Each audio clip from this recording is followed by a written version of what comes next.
The endometrium is a tissue that changes every month in response to hormones.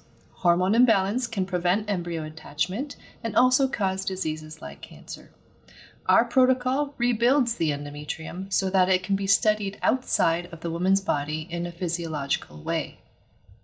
The main advantage of this technique is that it provides a 3D structure of cells comprised of two hormonally responsive cell types, the epithelial and stromal cells, that specifically organize and behave like they do in the body. Since the organoids can better mimic tissue behavior, they can eventually be used to test different drugs. The endometrial organoids can be used to study direct effects of currently known risk factors for cancer, including obesity and polycystic ovarian syndrome. Our organoids emphasize the importance of paracrine actions between two cell types. It's important to start with an adequate amount of tissue. Getting the right density of epithelial and stromal cells can be tricky.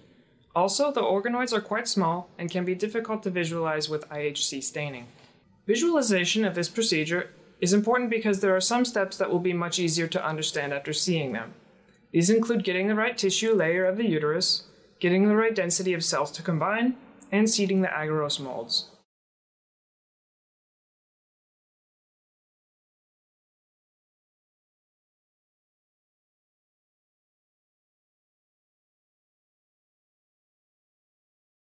Before beginning cell isolation, cast and equilibrate 1.5% agarose micromolds according to the manufacturer's instructions to house the organoids.